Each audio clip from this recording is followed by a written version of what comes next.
Recording in progress.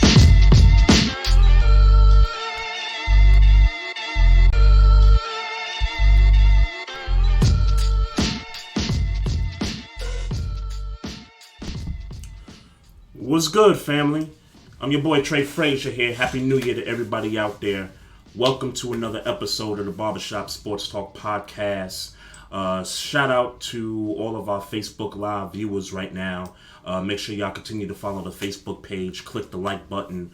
Also, you can follow us on our social media on Instagram at Barbershop Sports Talk Podcast. Also, you can follow us on Twitter at Barbershop SPOR2. And you can also follow us on the YouTube page as well. It's your boy Trey here. First show with a new year, 2022. My partner in crime had to handle some business this evening, so we got a special guest in the building, friend of the show, in this podcast game right here. He's got his own show called Cookin with the Microwave. You can check that out on X Squad Radio. Got my boy John Fisher here, live from Atlanta here, joining your boy here on the Barbershop Sports Talk Podcast. John Fisher, Microwave, what's good, man? Trey Frazier, what's poppin', bruh? Hey, man. Hey, you the real MVP right now, man. Like, you just came through in the clutch, bruh. Like, I literally, got Maestro's text, 6:30 something, and he texted me about 4:58 this afternoon, and, to tell me that he was unable to, do the podcast tonight. And, I'm doing my usual, setup and everything, and got to the phone, and he was like, he couldn't do the show. So I'm like, oh, man, what am I going to, I'm figuring, okay, could I just do the show like this solo? Could I just do a little bit of IG Live solo? Sometimes I do that, just to kind of get, some of the fans engaged into the podcast and all that. And then I thought about you, and I was like, yo, Microwave ain't doing a show, it don't seem like. I hit you up, and you was down, to, come on and, bless us with your presence, man. So I really appreciate that. Well, it was a blessing for me, too, because, like I said, I felt like doing the show today, fresh out of COVID jail and all of that stuff. But, having not spent too much time with the fam, I got caught up with the kids and with the wife and all that good stuff. But then, I didn't want to have to go through the rigors of all the hosting and sending out alerts and everything. Yeah. And then you called and was like, yo, you ain't doing the show? And I'm like, nah. You know what I mean? Yeah, come on aboard. Well, I thought you was asking because you was like, damn, I want to call in and talk about something. You like, nah, man, well, Stro can't rock tonight, so are you available? And I'm like, yeah, I definitely come on and run my mouth as long as you doing all the work. Yeah, yes, sir. Look, I do most of the work anyway. Maestro, if you're watching, Maestro, I do a little bit most of it anyway. But it's cool. It's cool, man. Appreciate you joining on here. The last time we kicked it, actually, I was in Atlanta earlier last year in April at your crib, doing the show and everything, and we had a bunch to talk about back then, and we definitely got a lot to talk about for this week, man. So without me sending you any kind of rundown and anything, I usually do one on my phone here, so I'm sure what I'm gonna lead off into here. The biggest sports story of the week, and it's Antonio Brown, who walked off the field in the middle of the Jets game on Sunday, and pretty much not officially cut from the Buccaneers, from what we heard yesterday. Not officially cut, because they're still trying to sort out exactly what happened. But the story we got was that the coach told him to go in the game, and AB said, nah, I can't go in, coach. Like this, the ankle that he was healing from, a few weeks back, hasn't healed to what I guess he wanted it to heal. So he didn't want to go back in the game. And coach told him, look, if you don't go back in the game, then you're off the team. And so that's when you saw him take the jersey off, strip the, undershirt off, go right to the Jets end zone, do the dance, and right through the tunnel, and basically hopped in an Uber. I don't know if you saw the video of the Uber driver. I forgot the dude's name, but dude had AB in the back of his Uber talking smack, and next thing you know, AB's I think he was at a Nets game last night or something like that. So, but microwave man, your thoughts on what's going on with Antonio Brown? Well, I'll start by saying it was a show. The show was a show, but I keep my ears to the ground as well. But from the stories that I've heard, it's conflicting stories, and I guess it's kind of who do you trust, right? AB is going out saying that he told him that his ankle was hurt. Bruce Arians, who may or may not have already been upset with him, but he knew he needed him, so he kept him. Yep. He says that they never discussed an ankle. He said he didn't know why AB wouldn't go back into the game. And then there's the other faction of, okay, yeah, I know you're not running, jumping, cutting, but your ankle looked pretty fine when you was doing them jumping jacks through the end zone. And either way, the way I see it is, and I've said this before, I don't think he's been right since that Vontaze Burfict hit. In the playoff game, right? Hit? Yeah, the playoff game, and then no, it was the last season it was the last game of the regular season. No, it was a playoff game. Pac-Man, it was a playoff game against the Bengals. Was it? Yeah. Because I remember Pac-Man Jones. Okay, so it was a playoff game against the Bengals. Because I watched it. I watched it when it happened live. Yeah, and Pac-Man come out and say, "Oh, well, if he don't play next week, then I know it's real." But he thought he was faking. Yeah. But we had never seen the quote-unquote diva side of Antonio Brown until after that hit. I would venture to say, in an inexpertise position, I believe he has CTE. CTE causes you to act irrationally and immaturely, or in ways that may not really be you. Yeah. Like we talk about, what's my man? Not my man, but Aaron Hernandez. Yeah. Right. The Patriots tight end. Yeah, the Patriots tight end, and he went to jail. He went to prison. He killed himself. Yeah. And they said that he had stage 4 CTE, which was like he had the brain of like a 60-year-old, and the man was in his 20s, I believe, still. You know what I'm saying? So with that being said, you just wonder what type of level of punishment has he suffered, especially knowing that he had that helmet situation where he didn't want to change his helmet over, right? And they're saying that the helmet that he wanted to use wasn't necessarily safe. And so you never really know what, like, to me, this isn't normal human behavior. Right? Where if a coach tells you, so basically Bruce Arians' story is not so far different from his. Bruce Arians says, I tried to get him to go in the game. He refused, tried to get him to go in the game again. He refused again. And I said, get out. And then he did what he did. You just don't see stuff like that on the field. Now we had Vontae Davis. Yeah, Vontae Davis with the Bills. Was he with the Bills? Yeah. Yeah, he was with the Bills. With the Bills. A couple of years ago, they were getting a dog shit beat out of them. And he decided he was going to retire at halftime, but he told his teammates and everybody in the locker room. Yep.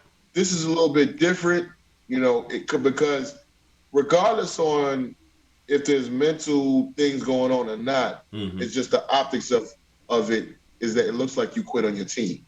Maybe, forget the organization, your teammates. Yeah. You got dudes trying to calm you down and you ain't going for it in a situation that really shouldn't have been that serious. Then it's just like, all right, man, this dude needs some help, man. Yeah. I feel you on that. But so here's how I've been feeling about it. Cause I saw the highlight when I'm watching Rams and Ravens. I'm watching my own team play, and I'm clicking through some channels throughout the commercial break, And I'm on Twitter, and someone said, and I think it was Maestro that tweeted it and said AB is going AB, and I'm like, what's he talking about? And then I see the highlight on TV of him already in the Jets end zone and on the way dancing out through the tunnel to the locker room. And so, what's that? Well, that's what he did before he ran off. He threw the peace sign. Yep, yeah, he threw the peace sign. And my immediate reaction was, man, I'm going to have to compile some AB stats, his resume, just kind of going over some of his stuff, because to me, that was the last we've seen of Antonio Brown in an NFL uniform from, the moment that happened. But you know what? I kind of got to thinking about this too, man. And, I'm seeing everybody's opinions about, CTE, mental illness, mental health, and things like that. And a lot of people have been, accused of trying to diagnose what's wrong with Antonio Brown. A lot of people are just looking at it from the standpoint of, well, he quit on his team. That's like you said, that's the perception. That's what it looks like. I'm gonna just be real with y'all, man. Antonio Brown should not be playing football right now. Like, if we're gonna talk priorities, this is not it. Playing football is not the priority right now. Antonio Brown, with whatever it is, I don't know what it is, and I've learned over maybe the last several months, because who was the wide receiver that passed away and then they tested his brain? Was it Vincent Jackson that passed away and they said it was, a few months alcohol ago? Abuse? Something like that. But I think they tested his brain for CTE, and it was determined that he had that. So, unfortunately, you're not going to know these things about players until, they die. Okay. Right. So, me personally, I'm not going to diagnose Antonio Brown. But what I will say is that, and I posted this all over my social media over the weekend, he's been enabled along the way. Whether it's the Raiders, whether it's, you want to point to Pittsburgh, cool. Whether it's the Patriots, whether it's Tom Brady, whether it's the Bucs brass, Bruce Arians, Antonio Brown has been enabled by many people. His behavior, whether you want to call it inhuman, whether you want to call it, it's just AB being AB, the fact remains is that Antonio Brown's behavior has been enabled because Antonio Brown can play wide receiver for any NFL team.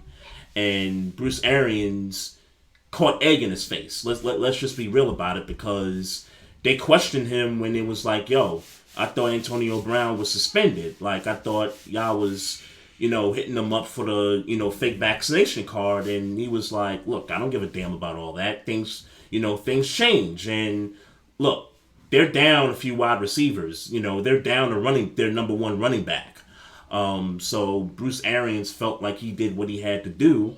But it came back to bite him in the ass at the end of the day. So, but Antonio Brown should not be playing football right now. I think his priority should be to get whatever help he needs to get himself right. And if that means you got to be around some people that's going to help you put that priority first, number one, then you got to do that. Tom Brady, he can say what he wants to the media about, we got to show compassion, we got to, he needs help and da-da-da-da-da. I honestly think that Tom Brady doesn't care about Antonio Brown's well-being.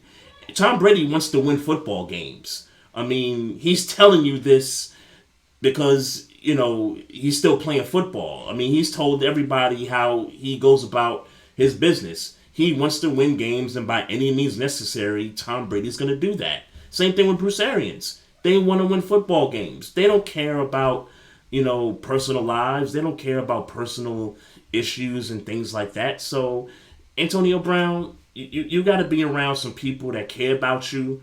You got to be around some folk that's going to put your priorities first in hand, number one, which is whatever you got going on with you, get that thing right. Okay, so here's where I disagree. Mm-hmm. I believe Tom Brady does care about Antonio Brown. For the fact of the matter is, I don't care how much you want to win. When you knew a dude got millions of dollars, you just ain't gonna let him stay at your house when you got kids. He let the man stay at his house. Mm-hmm. He got children.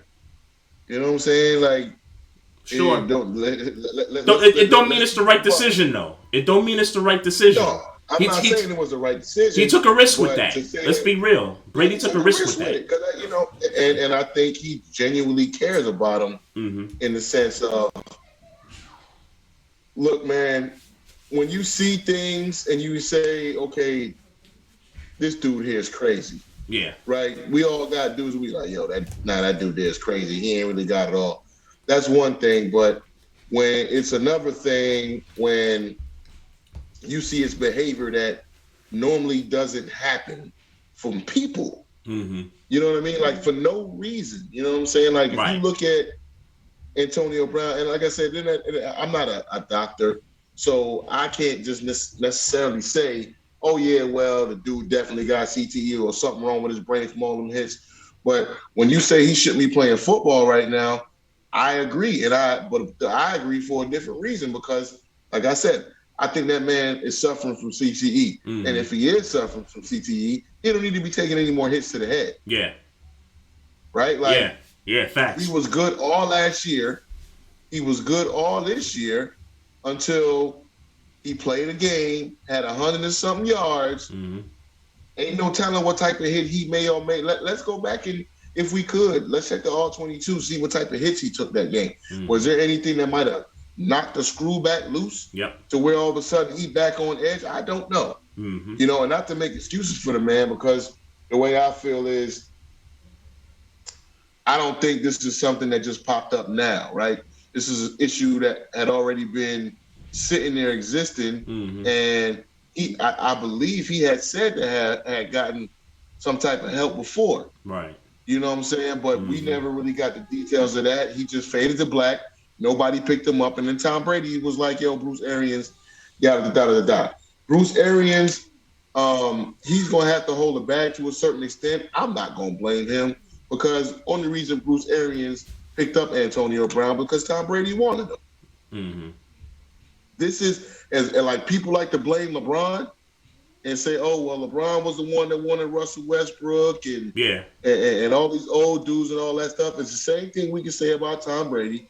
He's the one that went and got AB when Bruce Arians said, no, I don't have the money for him and it just ain't going to work. I know the man, know the player, it's not going to work. Mm-hmm. Picked him up anyway. At the end of the day, though, and I feel you because even when Brady got to Tampa, we kind of declared him as like the LeBron of football because LeBron, wherever he went, LeBron kind of dictated who was going to play for the team, who wasn't going to play for the team. And we kind of alluded that same characteristic to Brady when he got to Tampa. He was the one that was behind getting Leonard Fournette. He was the one behind getting Antonio Brown. Cool. I got no issues with that. And Gronkowski. At the end of the day, you the damn head coach, bruh. You the damn head coach. Your life, your job is on a shorter leash than players' leashes are on these teams. So if you're Bruce Arians, don't you got to have the final say at some point, even despite having a Super Bowl winning Hall of Fame, best of all time quarterback? No. Yeah. And the reason I say no is because it's just about the same as with LeBron, right? Bruce Arians didn't want to do I can't say with Gronk. He probably didn't mind picking up Gronk, but he didn't. We know for sure, at least by his verbal. But I can understand it from Bruce Arians' standpoint. Antonio Brown. I can understand it from Bruce. I can understand it. Bruce Arians, and you say, okay, Tom, I'm going to trust you. You say you got it, right? And then we go out and win the Super Bowl. Well, now I got a Super Bowl. Yep. Now I'm a Super Bowl winning head coach because this man over here and I allowed him to do what and then he going out there and talking trash about Bill Belichick and how Bill should have let Tom be more of a coach on the field. You see what I'm saying? So right. when you got all of that stuff, he's playing into all of that. Yeah. So you got to buy into it. So whatever Tom says, you kind of got to do. Maybe not everything Tom says, but if Tom say, "Yo, man, we need this dude," yeah, you got to think about it. Now, what happened on Sunday was indefensible, right? So even Tom can't defend that. Sure. Because there were reports that come out that say that AB went to Tom and say, "Oh, you looking for your boy Gronk today, huh? You looking out for your boy Gronk," because he was targeting Gronk because Gronk was getting the single coverage that game. Yeah. Right? The game before, AB had all the targets and Gronk ain't do shit. I noticed because of fantasy football implications. I had Gronk both weeks, you know what I'm saying? In a 2-week in our league too? You had him in our league too? Nah, not in our league. Okay. In one of the big boy leagues. You know what I'm saying? So you got Gronk out there giving me 7 yards on one reception one week, and the next week he coming out and he giving me 100 and change on 13, 10, 12 receptions. But that's how it is. You know what I'm saying? And AB, like I say, reports come out. The Tom got a little frustrated. I don't know, man. Who knows what the truth is? Only God and them dudes that was out there on that field and the people who were in earshot or who heard whatever. But at the end of the day, it's unfortunate because, I don't want to see Tampa Bay win again anyway. But I think this really hampers their chances with already being out Chris Godwin. And the part that I don't like, where I felt like AB just allowed himself to fit into the narrative, is that I heard a commentator, won't say whose name. Yep. If you heard it, you had to heard it yourself. And the commentator say, "Oh, well, they need AB now. Now it's going to be a problem, right? Once Godwin went down." Yeah, right. And they excused him from the fake vaccination card. So it's like, okay, now you need him. And when you need him, is when he normally starts to show his ass. And sure enough, right on schedule. Yeah. It didn't take a week. Right on schedule. But the reason why I think it's a problem mentally is because he could have gained half of his incentives. Yeah. That day. That game. That was another thing that came up when the incident first happened. Exactly. He got too much money. He got $1 million in the center because they signed him to the league minimum. The vet minimum or whatever. So you got all these incentives tied up, and then you refusing to go in the game. Yeah. He says it's his ankle. Bruce Arians says they ain't got nothing to do with it. And that's why they haven't released him yet, because if they flat out cut him, there might be some type of loophole to where he can file a grievance because you can't cut an injured player. And then he'll be able to get his money. So now there's a reason to believe that they may suspend him instead for the rest of the season and then cut him. Yeah, see, suspend him from contact detrimental to the team. Now, you can say exactly what he did. You can call that contact detrimental. No, it is, but it's just what? You gonna suspend him the rest of the year and then cut him? You might as well just cut him. I don't. But why? But let me ask you this. Looking at what he did, if you were the organization, would you want to pay him? No.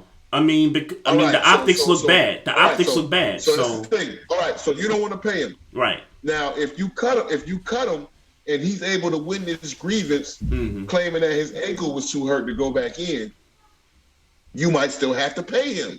Now, if you suspend him for conduct detrimental to the team, you don't got to give him a dime. And then you just cut him once the regular season is over and you're good. Oh, okay. I guess from a contractual standpoint, I guess it does make sense when it comes to the money part of it. It's cheaper to keep him, basically. Right? It's cheaper to keep him. No. Like I said, you just got to go a different route. So, like they say, it's 1,000 ways to skin a cat, or whatever. Yeah. So instead of saying, hey, I'm just gonna flat out tell you you can go ahead and go. No, no, no, no, no, no, no. I'm gonna suspend you for the rest of the season. That way you won't get a nickel out of any of the money that's owed to you left. And then I can cut you scot-free after the season's over because you're no longer on, the season's over. Right. Right. But you cannot just, you can't just flat out release an injured player. It doesn't work that way. So if they just cut him now and he's able to have I know he don't got Drew Rosenhaus anymore, but let's say his lawyer or whatever is able to negotiate and say, no, he literally had a severe ankle injury and they tried to force him back into the game. Yeah. Then he'd be able to get all of his money. And possibly get his incentive money too. Right. You see what I'm saying? Right. Right. So and Bruce Arians was I think it might have been one of the teammates, I don't know, but Bruce Arians was damn near quoted as saying, hey, get back in we're gonna get you your incentives. We want you to make your bonus money. Yeah. And he didn't want to go in the game. Yeah. Well, I guess just to kind of close the topic a bit, you mentioned something about Bruce Arians not wanting Antonio Brown when Brady brought the idea up. Bruce Arians knows also well because from him being in Pittsburgh, he saw and this. Shouts out to Mike firsthand. Tomlin, who was able to coach this dude for 9 years before any problem started. Yeah, even though I honestly. I think his whether it's his attitude or his character, I think it's night and day, pre and post the Burfict hit a few years ago. Like, I mean, maybe it was something underlying, maybe, but I mean, not to shade Tomlin or anything like that. But I agree. But yeah, like that's that's remarkable that 9 years. That they were able to, kind of, deal with Antonio Brown and Le'Veon Bell, for that matter. Even though Le'Veon Bell, that was just more of a money issue than personal conduct and all that. So yeah, those were two different stories. Le'Veon, when you look back at it, whether it didn't work out for him or not, you would say Le'Veon was right. Yeah. With what he did, and he wasn't a outlandish dude to go out here and act a fool anywhere. You know what I'm saying? Right. It was just the fact that by the time he come back round, he didn't look the same. I.e., he's playing for the Jets, so who's gonna look the same, right? This ain't the Rex Ryan Jets. So, but with Antonio Brown, we got instances of outlandish behavior. We didn't have that with Le'Veon. One question, and we'll move on. Is Antonio Brown a Hall of Famer? No. Is he? Yes. Will they vote him in? No. Okay. Not after what happened. I was about to say, because I feel the same way you feel. His numbers dictate. You look at what they did to T.O. Yeah, look exactly. at what they did to T.O. Exactly. And I hate to bring the comparisons because there really isn't any comparison between him and T.O. in terms of wait. I'm not talking football. I'm not talking talent. I'm not talking football. Okay. I'm talking about when people are making comparisons about who was the bigger diva, who had more issues off the field, and that there is no comparison between T.O. and AB when it comes to that regard. Now, you want to talk numbers, you want to talk catches, you want to talk 1,400 receiving yards. I think he did that, 3 times in his career? Yeah. Antonio Brown, and I hate to say it because he's burnt my team a couple times, he's a Hall of Famer. Now, they're going to treat him like T.O. They're not going to vote him in because, of the lasting images of what we saw on Sunday. I do agree with you there that there's going to be some trepidation when his time comes. Yeah, he did that to Tom Brady. That's the way they're going to look at it. Like, you spit in Tom Brady's face. So the voters are definitely going to hold that against him. Yep. I mean, if you held T.O. doing sit-ups in the driveway against him, he never got any off-the-field trouble. Oh, yeah. He never had anybody who he didn't pay money to that was alleging him to do any type of nefarious behavior or nothing like that.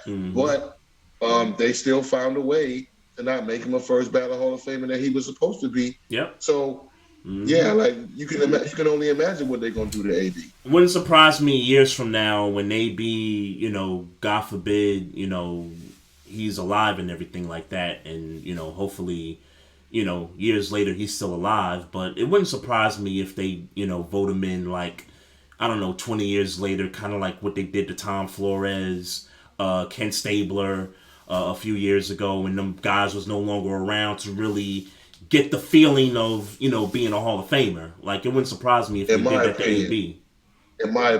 the only way they'll and I could be wrong, but I was right with the whole Kaepernick thing.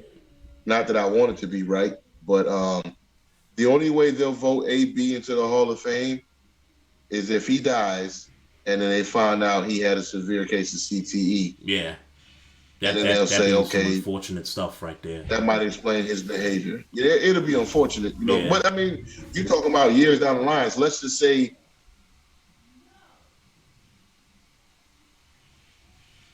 and he happens to pass away at 60 and they find his brain. All right, well, maybe it wasn't him. Maybe it wasn't all his fault. Yeah. And then the writers might have some sympathy, and there might be new writers at that point in time, Mm-hmm. and then they'll go ahead and vote him in. But I don't see any other way that they put him in there. Yeah, yeah. Hey man, let's let's switch gears a bit, man. I want to talk Eagles here, and before I get into the shenanigans, all the shenanigans, congratulations on the Philadelphia Eagles. Your Philadelphia Eagles, Microwave, on clinching a playoff spot. When I kind of did my off-season, preseason predictions for the Eagles, I didn't think they'd be a playoff team, but I thought that they would be better than most people were giving them credit for. I've heard 4-13, 5-12. I've heard those kinds of predictions. I had it at 6 wins. You had it 6 wins?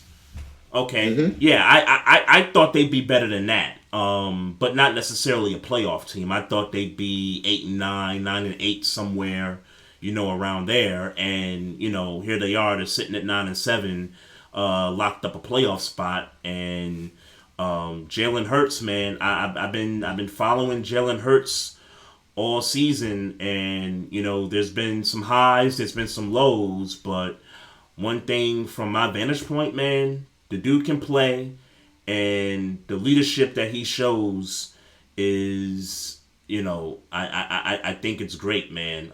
There should be no questions at this point about who the quarterback for the Eagles is moving forward. I mean, quite frankly, there should have been no questions at the start of the season. It really shouldn't have been. Well, I understand the questions at the start of the season when you got names floating around like Deshaun Watson and Russell Wilson and Aaron Rodgers of elite quarterbacks who possibly want to be moved elsewhere. Yeah. And Philadelphia being a team who now pretty much probably solidified that first round pick from Indy. So now we got 3 first round picks. First round picks. At the very least, yep. we would have had two 1s and 2 2s. Mm-hmm. So with that being said, I can understand the chatter of wondering what they were going to do when it comes to Jalen Hurts, because technically, I mean, even right now, technically, he's basically he's barely more than a rookie, right? He only played a couple of games last year, which was his rookie season. Yep. He was thrust into the fire with really no weapons. And even in the game, guys that can't catch, that he was winning, and guys that can't catch, even at the end of the season, you taking him out of the game of a game that we're getting ready to win. Yeah. Yeah. So with that being said, I look at what we have as a squad. Now I'll keep it a buck in my opinion. Mm-hmm. I like what we've been doing over the past, we'll call it 7-8 weeks. However, I do still think that Nick Sirianni tends to have an affinity to try to get too cute, right? So games that you quote unquote say that we're supposed to win, he'll come out and try to throw the ball. even though we've been running the ball better than any team over the second half of the season. He'll come out and try to throw the ball, and then we'll fall behind, and then he'll start running the ball, and then we'll win the game. So which the first time around against the Giants wasn't necessarily the case. We ended up losing that game. You know what I mean? Now you don't blow that game, and this game here against Dallas becomes for the division. But since it didn't happen, but I'm actually still proud. It's a young coaching staff. I'll give them their credit.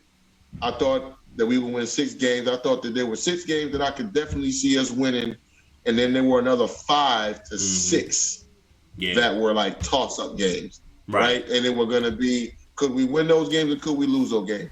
So apparently, let's just say we won at least 3 of those toss-ups, right? And now we put ourselves in a position to be in the playoffs. Well, we are in the playoffs. It's just a matter of seeding right now as far as this week goes. As far as Jalen Hurts goes, in my opinion, you take those 3 draft picks, you get him 2 receivers, two top receivers, and then that 3rd pick you can spend on a lineman in the first round, or you can spend it on a linebacker. I was gonna say, because you're gonna need some D-line help, because the D-line's getting pretty old. You're definitely gonna need something. Yeah, the D-line's getting older. But you can, we still got some young guys that we can rotate in. So, but maybe you pick up a D lineman. The offensive line is pretty solid, I would say, for now. But however, that's more likely when you're running the football. Right. I always say the big dudes are better going forward than they are backward. Y'all set. Y'all really Jalen set. Hurts to do this without a dude, he needs. I feel like he's almost in a Lamar Jackson situation.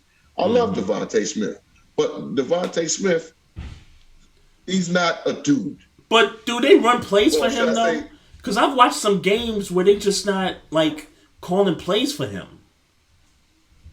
Well, Jalen seems to always be looking for him, but Nick Sirianni has an affinity to like to throw short screens. Yeah, you know what I'm saying?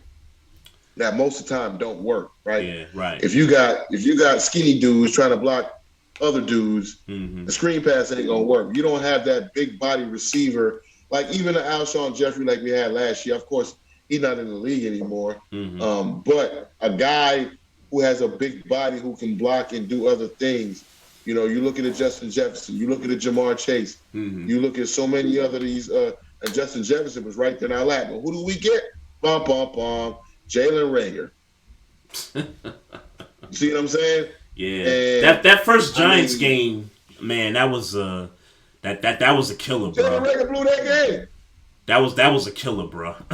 I ain't gonna lie. Like, to the Giants of all teams, like you can't lose to the Giants teams, like that. Like you let the Giants just embarrass you. It wasn't even. At what point in time did you feel like Philly was going to win that game? Probably no point in time. I kind of did. I ain't going to lie to you, bro. The Giants are the Giants. They've blown games like that previously and in the past. But yeah, Jalen Reagor blew that game. Couple drop passes, and somebody else had a drop pass in the game also. It was ridiculous, man. Dallas Goddard had a drop that hit off the back of his foot and turned into a pick 6. Yeah. Actually, no. They didn't give him the pick 6. They just gave him the pick. Yeah, they just gave the dude the pick and then they scored. Yeah. It you can call it the breaks, but little simple routine things, right? There are more things, in my opinion. There are more things bad that can happen on a pass play than that can happen on a run play. On a run play, you either gain yards, you don't gain yards, or you fumble. Yeah. In a pass play, you can get a sack, you can get a sack strip fumble, you can get a holding, you can get an interception, a tip interception. Yep. It's so many different variables when it comes to dropping back and passing that ball than when it comes to just turning around and handing it off, especially when turning around and handing it off is bringing you success. Mm-hmm. And I thought early on in the season, I thought Nick Sirianni and the Eagles brass were sabotaging Jalen Hurts. Like that first Dallas game, I think it was like week 2 or week 3 or something like that. That game to me felt like they were trying to make Jalen Hurts outduel Dak Prescott. That's what it made me feel like. Like they had to throw the ball to beat Dallas, and that to me that wasn't the case. And I'll give you a stat. Mm-hmm. Miles Sanders had one rush for 21 yards. He ran the ball 3 more times the entire game afterwards. Mm-hmm. 3. Yeah. 3. Yeah. So as a team, or excluding Jalen's runs, as a team, we attempted to rush the ball less than 10 times. Yeah. I remember that game vividly. It was a Monday night game, man. I'm like, why y'all throwing the ball? Like, y'all kind of running back. Like, I don't understand. And it's not to say that Jalen can't throw, but you're not playing to his strengths when he doesn't have that alpha dog receiver out there, right? Mm-hmm. If he had a dude, if he had a Tyreek, if he had a Stephon Diggs, if he had a Devontae Adams, okay, maybe you could throw the ball a little bit more. But when your best receiver is a rookie and he's skinny as olive oil, bro, you need to do other things to help out. Yeah, facts. But yeah, man, the Eagles they got some really good things going on. They're really set for next year.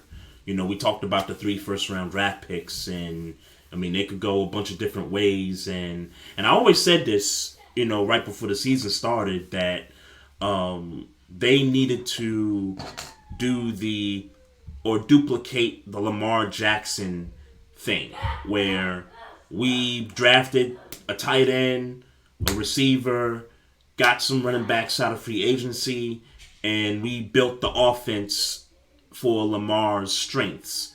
And I felt like the Eagles, that's what they needed to do. Now, early on it kind of got rocky, and I think they were like 2-5, the first half of the year, and then they started winning some games. I think the win in Denver, I think, was a big one for them, because that's a place that at least for the Broncos this year, now they were a little bit better, but they're still not a very good football team. But that's a place that is tough to win, especially with that defense. And they went out there and they was able to, not only win, but they dominated the Broncos, if I remember correctly. So, but I want to. It's a whole lot different than Dallas versus the Broncos. Oh yeah. that probably was one of the upsets of the year too.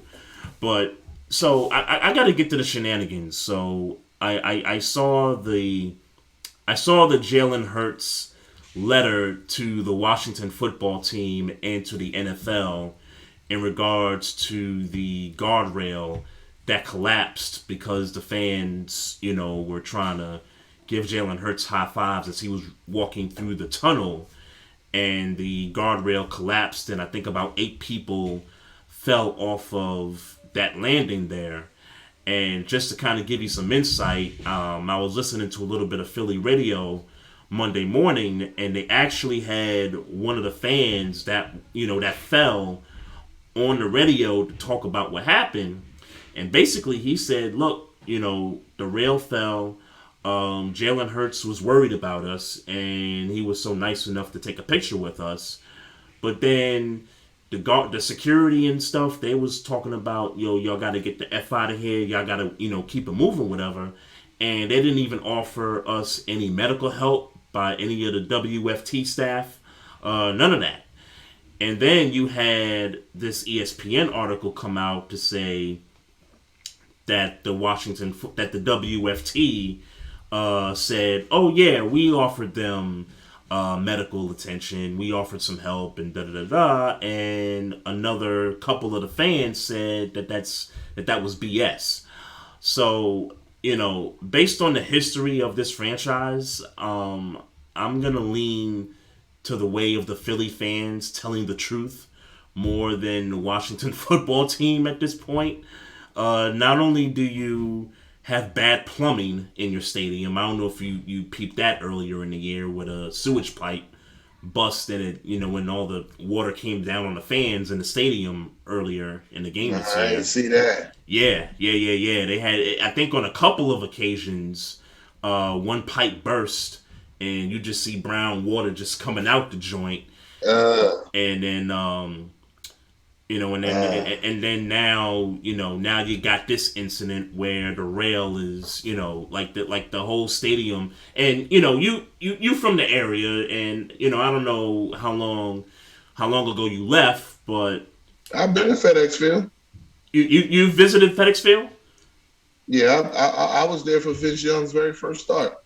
Okay, so you must have heard people complain that getting to the stadium is terrible, the parking's terrible, the seating in that stadium is horrific.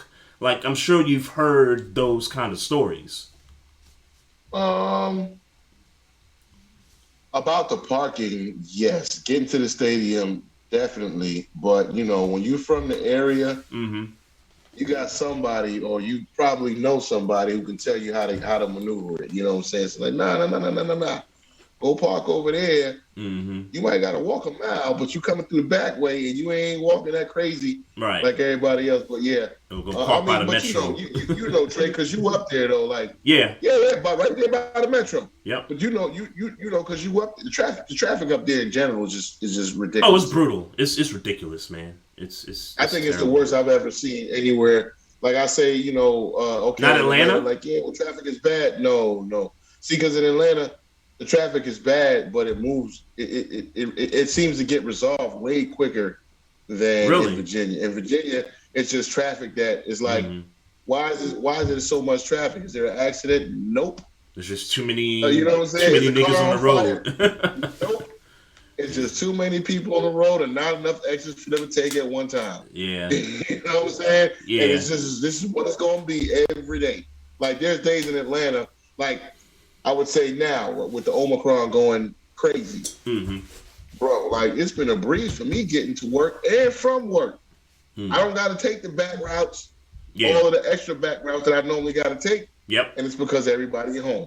Well, not everybody, but it's more people home than on a normal basis. So that's pretty much what it is, man. But yeah, out there, but FedEx Field, from what I felt like, it wasn't a bad seat in the house. I sat in the nosebleeds, and I actually saw the fumble on the field before I could hear the players yell ball. Oh, okay. Okay. Now, back, we talking about back in like 2006. 2006. Yeah. So it's probably a little dated by now. Oh, bruh. I mean, I've worked with Redskin fans, for some years. Who fans? Redskin fans. Who? Redskins fans. Because that's what they were when I worked with them. I know they're the WFT right now, and apparently they're supposed to come out and release the new name of the team on February 2nd or something crazy like that. I look, if it ain't the Red Tails, then I don't want to hear it. Because it should be the Washington Red Tails. In respects to the Tuskegee Airmen, it should be the Washington Red Tails. You really think they're going to go from disrespecting the Native Americans to giving black people proper praise? Look, you're right. In one swoop? Look, with the same right. owner? Look, you're right. You right.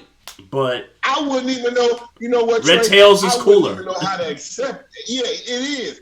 I don't even know how I would accept that if they did that shit. Like, what you trying to say? Oh yeah, it'll piss off white ownership. Let me kiss the baby real quick. Hey, come here, little nigga, baby, come here. Yeah, it'll piss off. It'll piss off white owners. Hey, how about Juneteenth? Oh man! Who wants a watermelon chicken and Kool-Aid? Let's do it. Hey, let me. I gotta go in here and give a shout out to the Facebook live chat. Got Mocha Bella up in here, checking us out here. Appreciate you, Mocha. So your thoughts on the whole rail thing, like that's just crazy to me that. And I already told you about the sewage pipe bursting earlier in the year. And the stadium is just falling apart, it appears. And full disclosure, Dan Snyder, I believe at one point, maybe in the last 3-4 years, had requested a new stadium someplace in the district. I don't know where they're gonna put it because they just built the new soccer stadium right down the street from the Capitol, right across from Nets Park.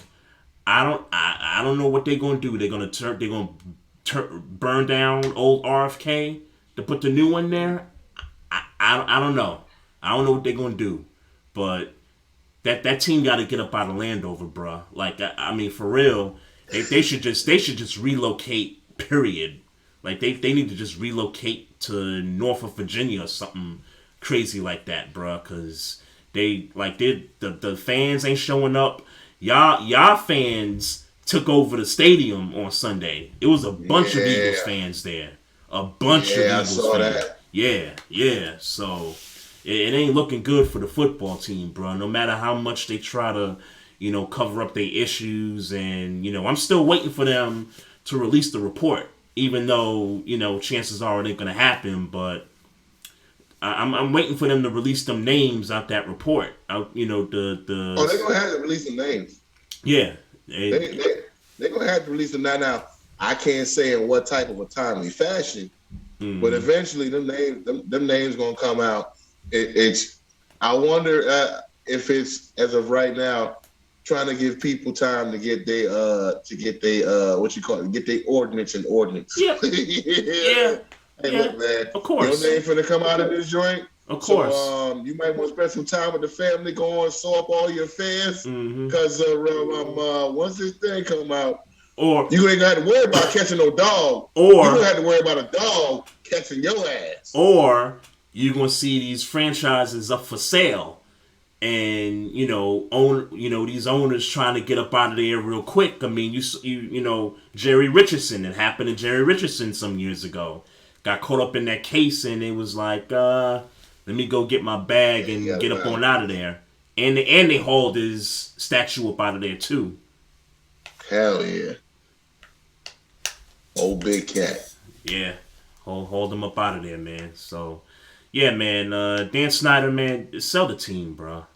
Like people are just dying for this dude to just leave, go somewhere. Well, people can hold their breath till they blue in the face. Here's the thing about Dan Snyder that I'll tell you. And I know we say what we want to say, and we make fun of Jerry Jones because of his meddling and all of that stuff. Yep. Jerry Jones played the game of football. Jerry Jones won a national championship as an offensive lineman for the University of Arkansas, I believe it was, or whatever goddamn university. I think it was Arkansas. And he knows how to market. A long time.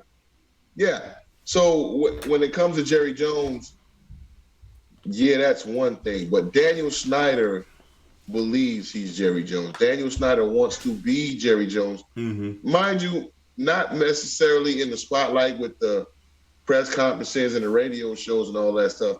But Daniel Snyder, he produced or produces a lot of them shows that be on Nickelodeon and Nick Teen and all of that stuff, and Nick Jr. and all of that stuff. I remember back in the day, I don't know if you ever remember that show, Drake and Josh. Yeah. You know what I'm saying? My kids used to watch that. Yeah.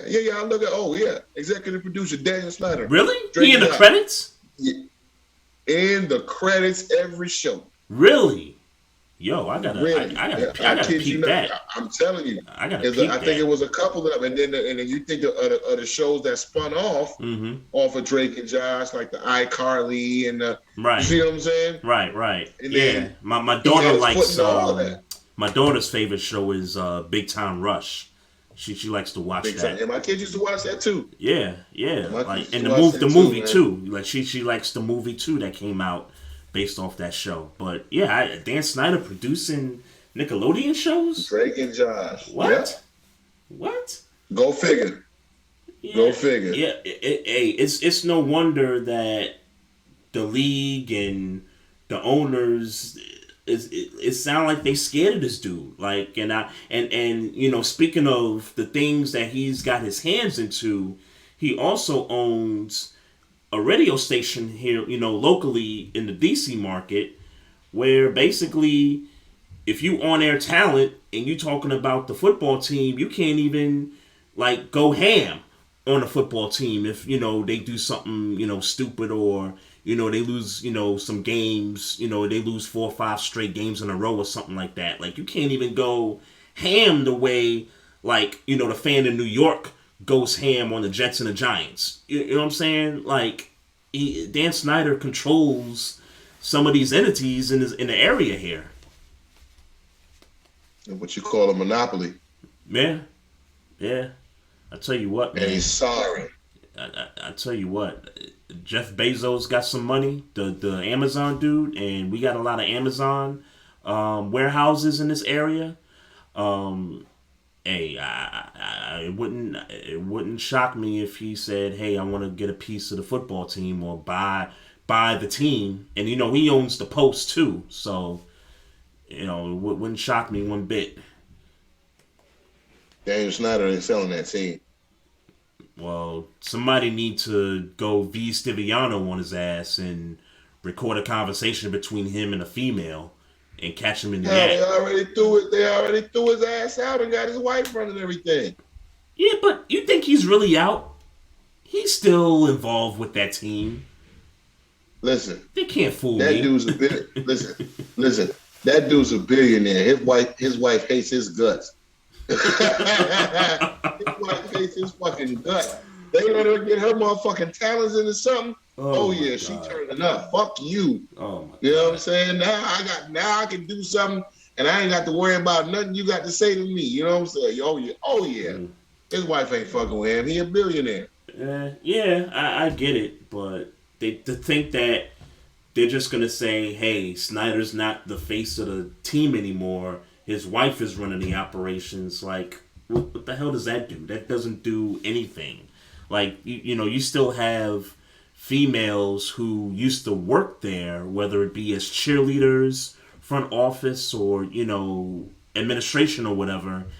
They out at the games, at the tailgate, protesting that Dan Snyder, you know, released the names of whatever's on that investigation. They were protesting that one game, I think it was against Seattle, and the league told ESPN, don't go to the game. Like, do all your, like, pregame stuff from the studio. Because they ain't want the cameras to catch them, you know, protesting the signs and all that stuff. So, yeah, they protecting Snyder, bro. Hey, man. They being too messy.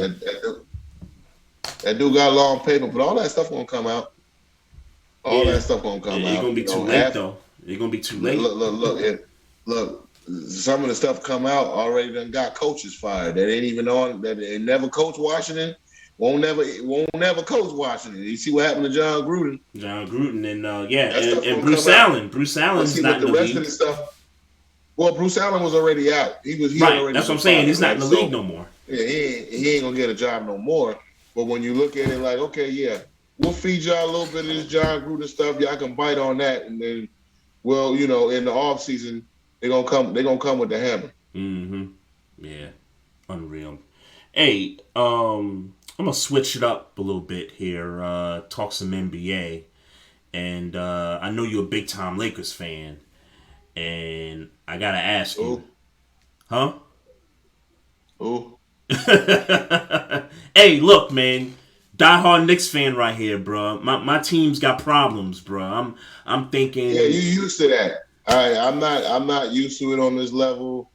I feel like. Wait a minute. What you mean you're not used to it on this level? What do you mean? Hear me? It's getting staticky. I can't even see you, like Trey. Where you go, fam, son? What you mean? What you mean you're not used to it on this level? Y'all built the team like this 2003, 2004. Now y'all made the finals, but y'all lost. But y'all had some down years, like Kobe, the end of Kobe, rest in peace, the end of Kobe's career. Those last few seasons, those weren't some very great seasons. Yeah. Now I understand that, and that's the truth. But you knew what it was, right? Okay. Yeah.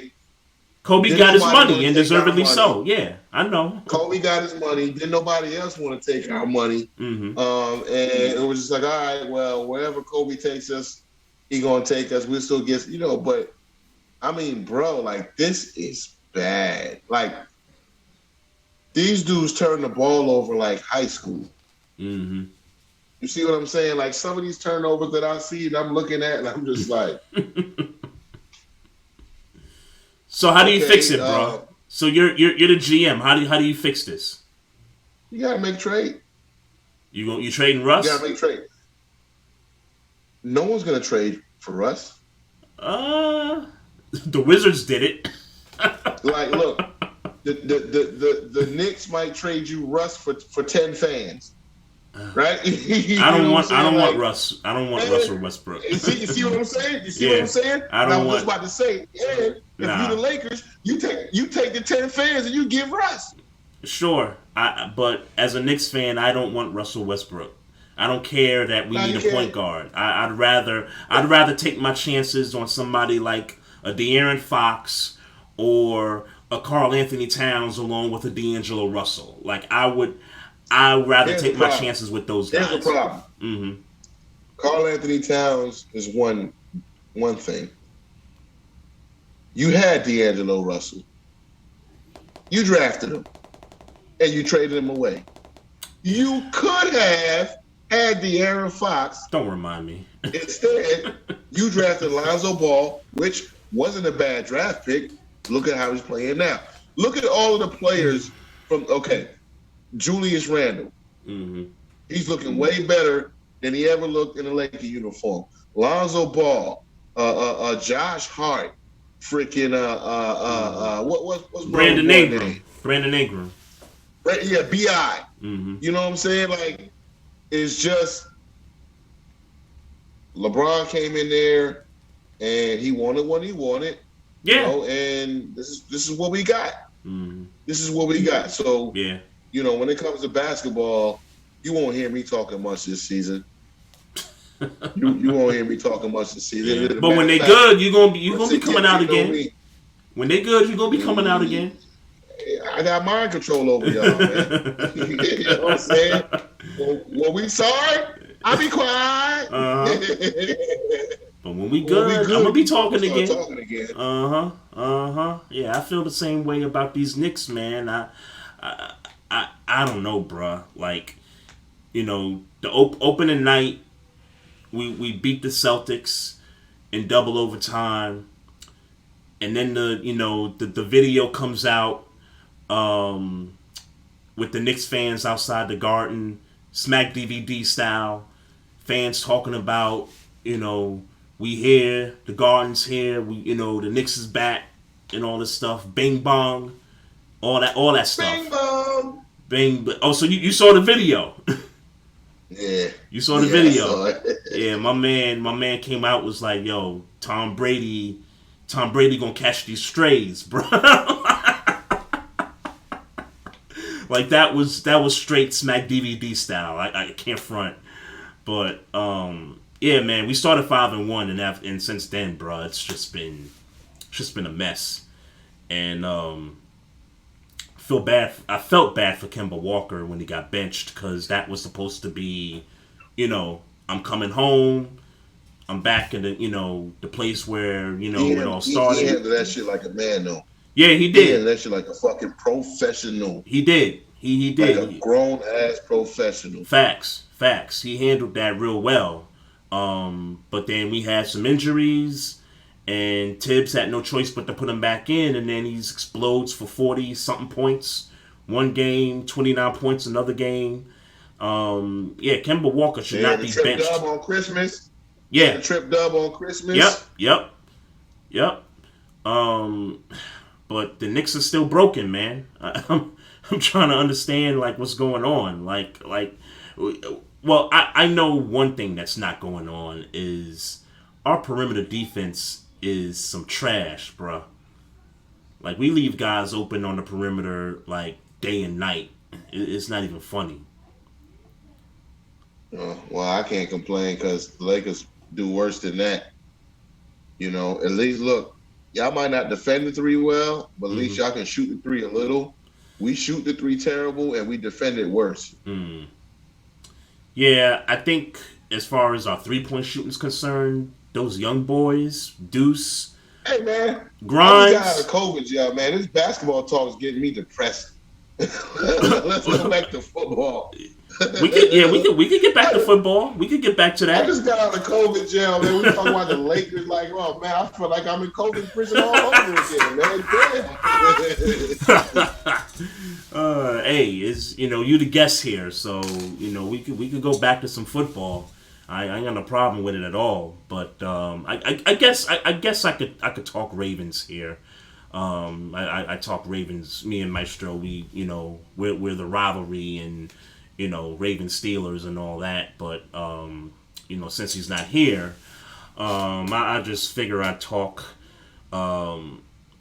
Yeah, it's time for the off season to start for the Ravens, bruh.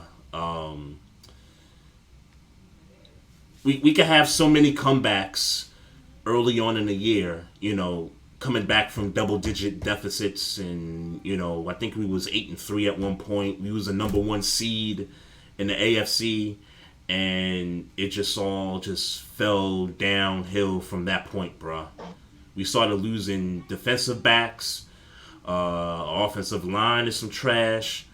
No Lamar, and it's been. I've just wanted the season to kind of end so bad. Even though our chances at the playoffs went from this to just it just slowly started to dwindle. We really got no shot at the playoffs. I mean, we're counting. We're counting on the Jacksonville Jaguars. Like that means that we got no shot. Oh, yeah. Now y'all are counting on Jacksonville because Pittsburgh won. Well, we would have to win, and Jacksonville would have to beat the Colts for us to slide up in there. Yeah, and if Pittsburgh had lost yesterday, then they would be looking for a win against y'all and for Jacksonville to. Pittsburgh would be eliminated. Pittsburgh would have been eliminated had they lost to Cleveland last night. They would have been eliminated. Yeah. Okay. No. So Pittsburgh still looking for Jacksonville help too. Yeah. This is basically our Super Bowl. This Ravens Steelers matchup, Week 18. This is basically our Super Bowl. All right. Well, realistically speaking, y'all shouldn't even have as many wins as y'all have. I feel like with the way the injury guys got y'all early this year. And the running backs. Yeah, with the running backs. Yeah. With that being said, you're possibly, we can't say definitively that you would have won those games, but you're possibly a couple of decisions away from having 11 wins. Right, the 2-point conversions that didn't go well. Yep. So with that being said, I thought this was a hell of a coaching job by John Harbaugh this year. I think the only people that have done better than him are Mike Tomlin and probably Mike Vrabel. What about Brian Flores? What about Brian Flores? I'm going to give Brian Flores credit, but I think he might be right below where Harbaugh is, in my opinion. Right? Because you didn't Flores, Miami didn't deal with the same type of injuries that Baltimore dealt with. They were just losing games. Yeah, right? But they were losing 7 straight games. They lost 7 straight games, and then they lost 7 straight, and then they won 7 straight. Right, usually you 1-7.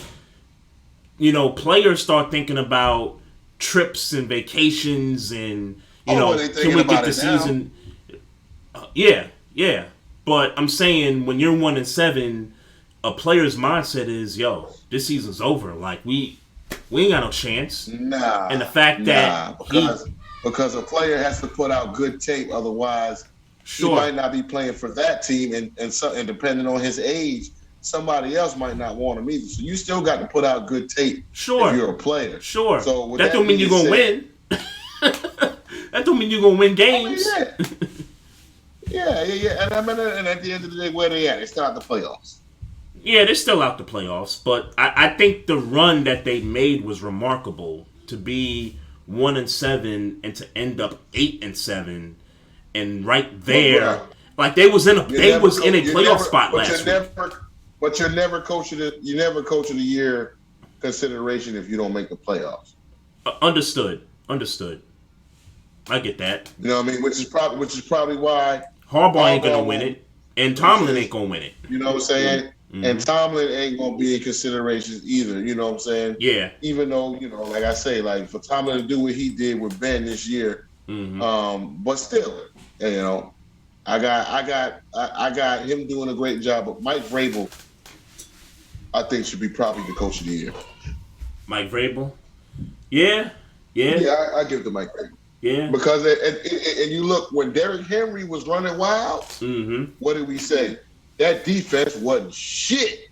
And then all of a sudden, Derrick Henry go down, the defense turns into a top defense, and they're still winning games. Yeah, they lost a couple, but they're still winning games that we didn't think that they would win. And the injuries. Nobody thought. That's what I'm saying. Derrick Henry, A.J. Brown, Julio Jones. Yeah. All three of them have been on the IR this year. Yeah. No one ever thought once Derrick Henry alone went down that these dudes would be in week 17 the number one seed. So I give Mike Vrabel a lot of credit, man. Yeah, that's a good pick. I can't argue with that. If you're looking for coach of the year, I mean, people are going to talk about Belichick. I don't want to give it to Belichick necessarily. Even though I lost to Buffalo the second time. Even though I didn't think there was a playoff team, I didn't think the Patriots was going to be in the playoffs. But here we are. I guess Vrabel's kind of has to get it. I mean, given the circumstances and given. Well, you could give it to what's your boy, LaFleur. You can give it to LaFleur too. Nah, I'm not giving it to him. That man got Aaron Rodgers. Yeah, exactly. That's my opinion. That man got Aaron Rodgers, bro. Sometimes voted he got Aaron Rodgers and Devontae Adams. So like when you talk about coaching, I think the job that Vrabel did was better than I mean, you probably could find somebody who I'm not thinking about that did a better job or maybe as good as a job. But with the situation, listen, Derrick Henry is the best running back in football. Yeah. He was going to shatter. He's that offense record. Exactly.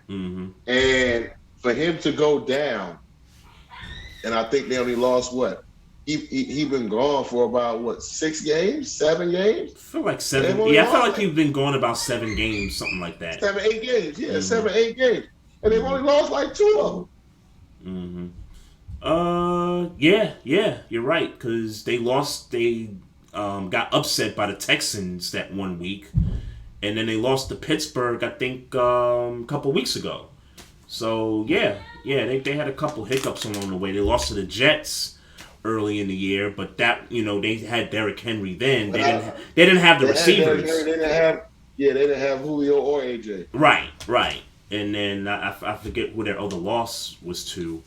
But I mean, the Jets also beat the Bengals. That is true. It's a lot of weird losses, a lot of weird wins in the league this year.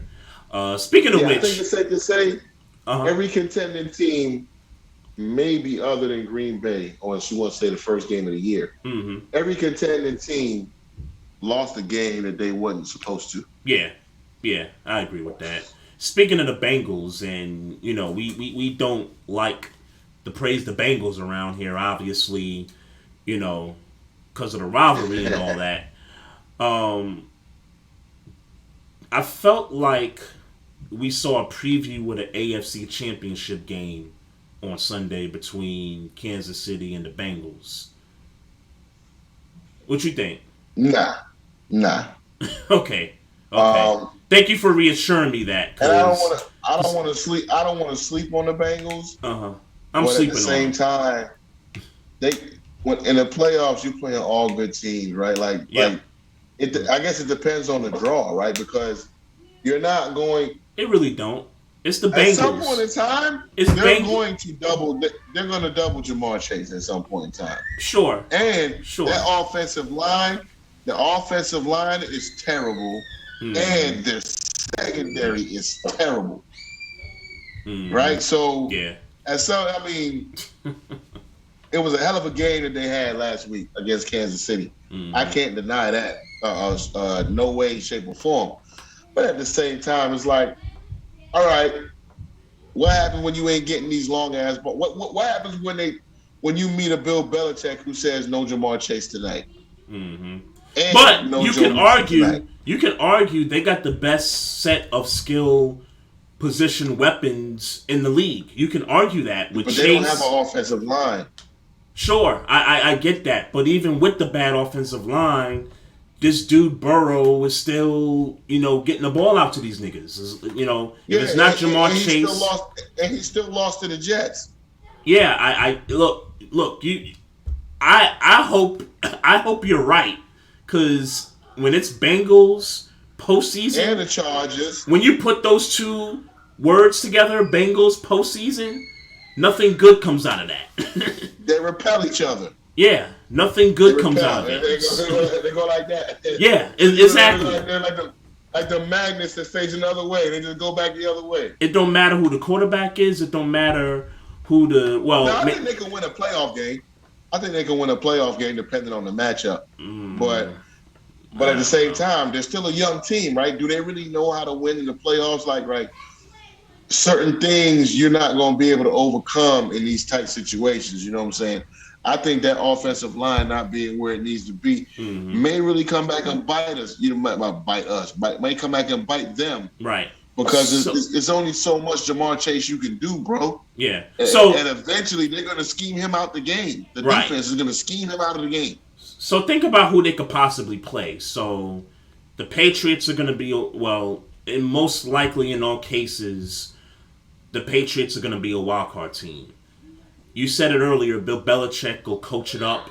He'll get that defense ready. He will scheme. He'll take Chase out of the picture and dare Burrow to, get it to these other guys and force them to try to beat them on a consistent basis.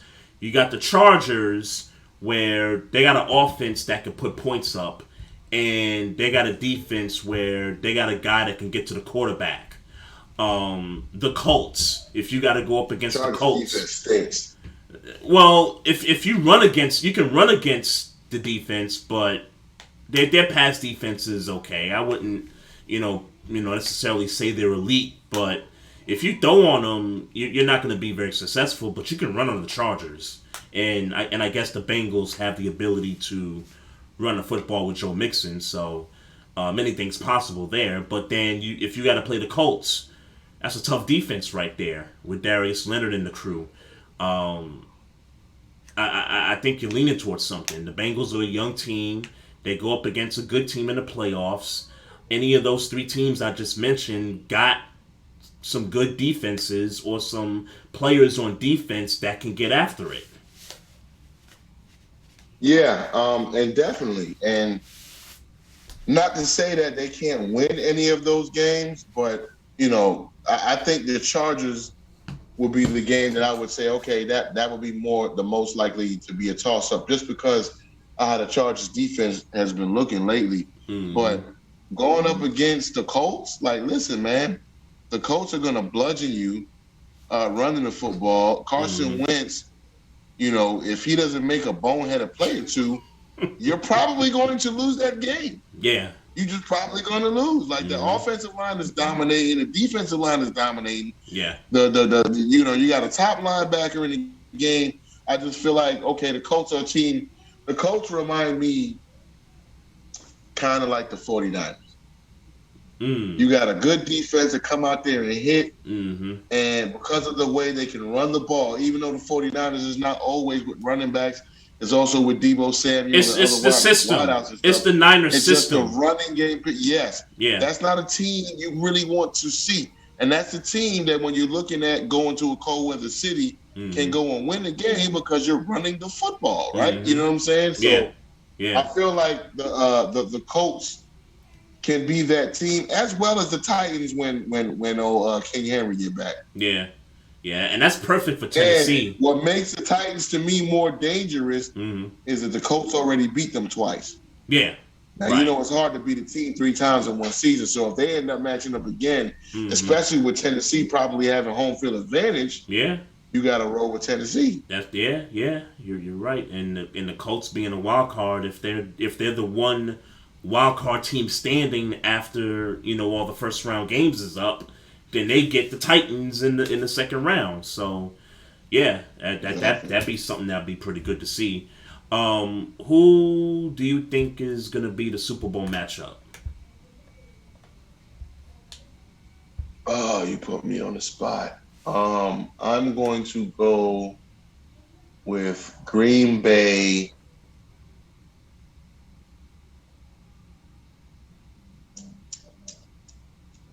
and Tennessee. Green Bay and Tennessee. Okay. Yep. Okay.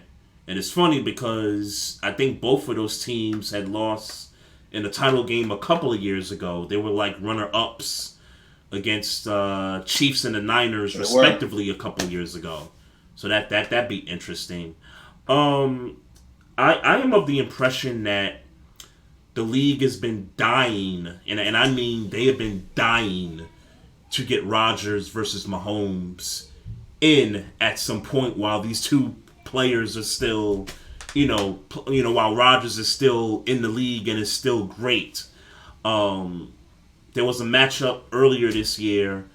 Rodgers missed the game because he had COVID. Last year, or a couple of years ago, the game between them and the Chiefs, Mahomes missed the game and Rodgers played.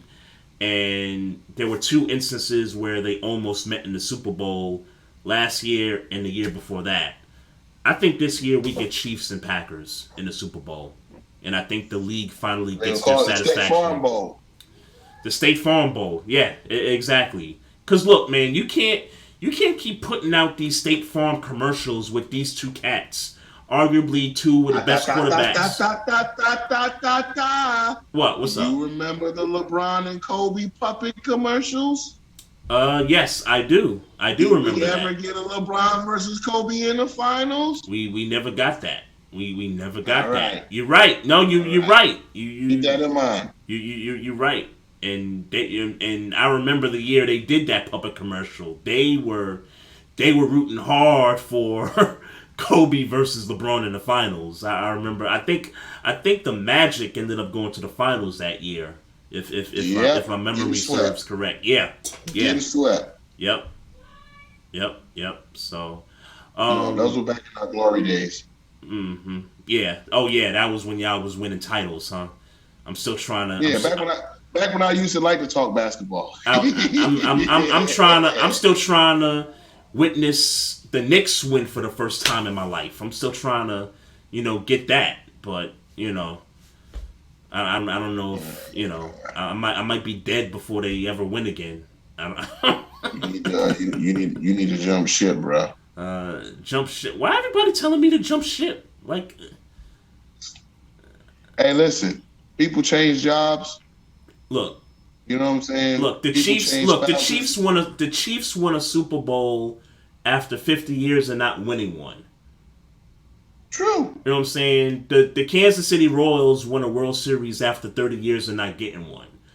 The Toronto Raptors won an NBA title when nobody ever thought that they would ever win one. and which one of them James Dolan owned?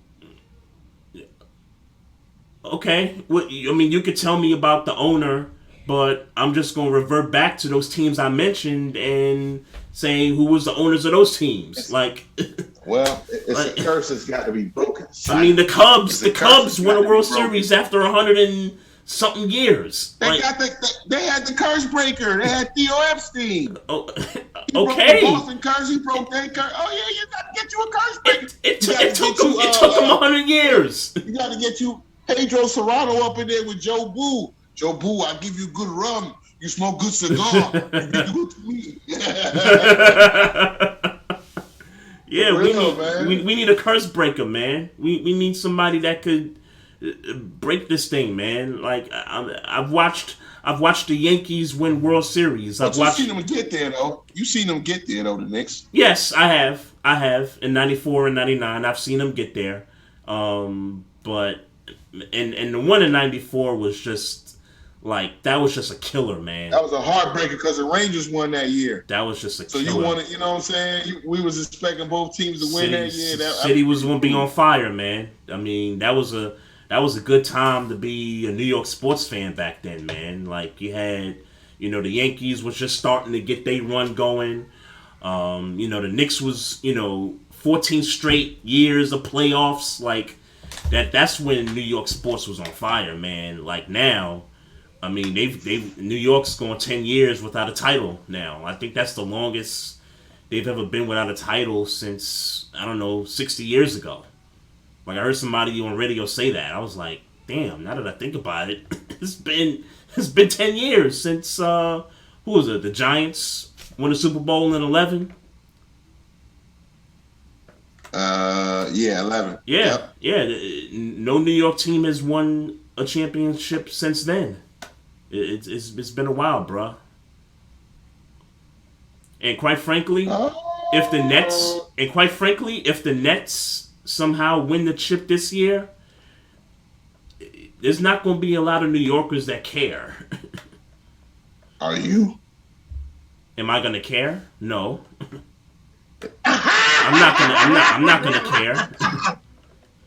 Hey, see, Trey. No, Trey, that's different. You're from Brooklyn, like me. Okay. So what you trying to say? Because Maestro was trying to say the same thing. I'm not saying that you got to convert into a Brooklyn fan, but you gotta have love for Brooklyn because, like, had they had a team when you were born, you would be a Brooklyn fan. But they didn't, so you were a Knicks fan. Like, yeah. I'm not saying to trade in your Knicks colors, but you can also root for the Nets. I mean, I know it's kind of hard because it's like the Yankees and the Mets and the Giants and the Jets and all that. But it's a little bit different. This is your city. We clown Mets fans, but we don't really clown Mets fans that's from Queens. Yeah. They from Queens. You know what I'm saying? Yeah, right. Right. You from Queens. Like, we ain't gonna clown. Yo, you right there in Shea Stadium with the little shitty ass apple come up out the hat and all that good stuff. We're not gonna clown you like that, but yeah, man. But like Brooklyn finally got a team. It's like that's like saying you can't never wear a Brooklyn Nets hat. Or like it's Brooklyn. Like, I'm not telling you to throw out all your Knicks gear and be like, yeah, it's Brooklyn all day. Well, but you can say, okay, if Brooklyn wins, I clap my hands and say, God damn, Knicks, what the hell you doing? But at least I'll give them their props. I'll give them their props. Because when they got Kyrie and KD, I applauded the Nets. I'm not that Knicks fan that, like it's, Yankees versus Mets, they got beef with each other. Like, it's not, for me as a Knicks fan, it's not like that with the Nets. I gave them props for getting those two guys. If they win, they win. I'm not going to the parade. I won't go to the parade, but you talk about wearing Brooklyn hats.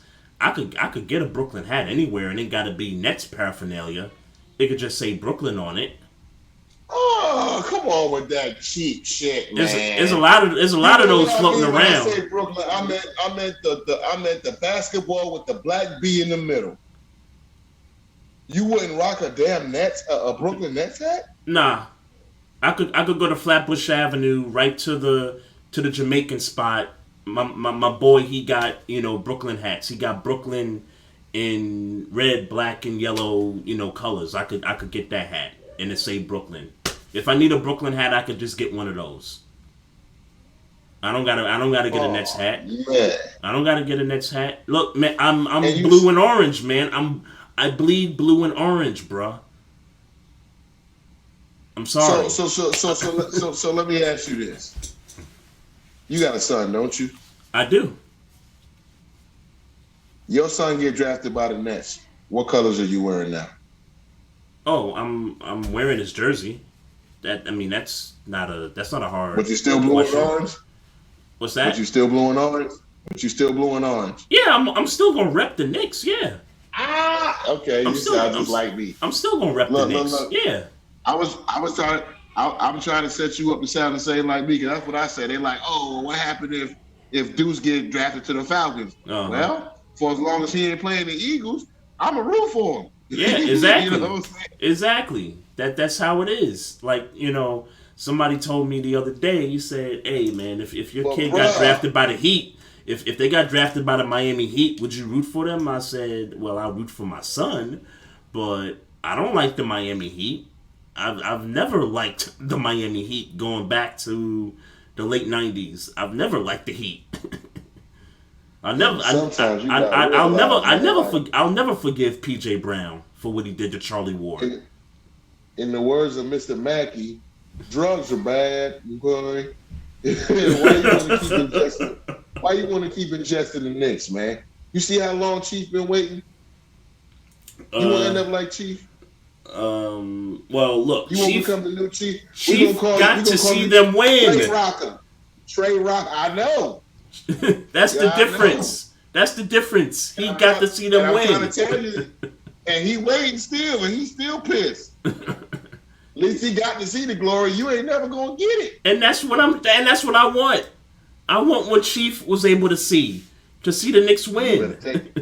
Take your, in the words of Debo, take your ass home. That would make me more happy than I would say another Ravens Super Bowl. I'd be happy obviously if the Ravens won another Super Bowl, but if the Knicks, that'll make you happier than Lamar winning one. What's that? It'll make you happier than Lamar winning one. If the Knicks won a championship, yeah. If the Knicks won a championship, that's just so far fetched, though, man. Yes. It's the first one I will have ever seen. You gotta understand this, bro.